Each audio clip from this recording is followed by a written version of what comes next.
बिहार की राजनीति में नीतीश कुमार की खासियत अगर 3C क्राइम, करप्शन और कम्युनलिज्म के प्रति जीरो टॉलरेंस को लेकर बनी है। इसके साथ ही गठबंधन की राजनीति में उलटफेर के कारण भी।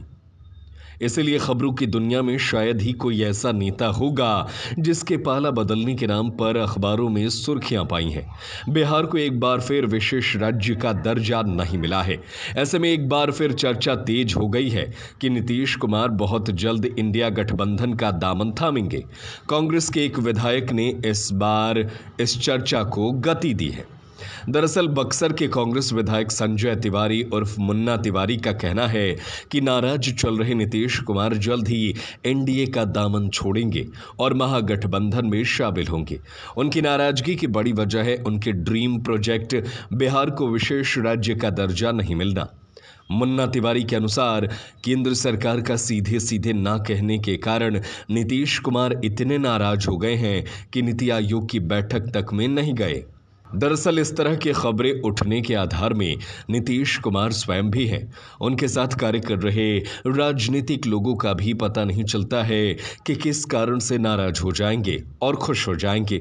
लेकिन एक सच्चाई यह भी है कि उनकी राजनीतिक नाराजगी प्रकट होती भी है तो इनके सबसे करीब साथी के कंधे पर सवार होकर एनडीए में आना होता है, तो वे इसका कारण अपने करीबी संजय झा की राय को बताते हैं, या फिर गठबंधन में जाना होता है तो विजेंद्र यादव का नाम आता है।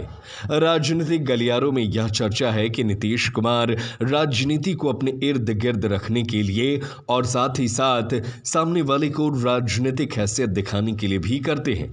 और इसके लिए जिन दो शब्दों का सबसे ज्यादा सहारा या कह सकते हैं राजनीतिक इस्तेमाल नीतीश कुमार ने किया, वह शब्द है सांप्रदायिक और जंगल राज। जंगल राज कहकर एनडीए के साथ और सांप्रदायिकता के आरोप के साथ महागठबंधन के साथ राजनीतिक पेंग भरते रहते हैं। खास बात यह भी है कि उनकी अंतरात्मा कब जाग जाती है इसका भी पता उनके करीबियों को नहीं चलता है और फिर एक झटके में नीतीश कुमार पाला बदल लेते हैं।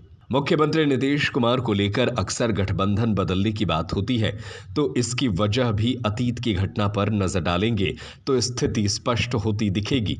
वैसे वे बात बात पर नाराज हो जाते हैं, वैसे तुनुक मिजाज भी है और आत्मा की आवाज भी सुनते रहते हैं, फिर एक झटके में पलटी मार लेते हैं। लेकिन इस बार जितनी आत्मीयता और समर्पण का भाव दिखाया है उससे ऐसा लगता है कि अब वे कहीं इधर से उधर नहीं जाएंगे।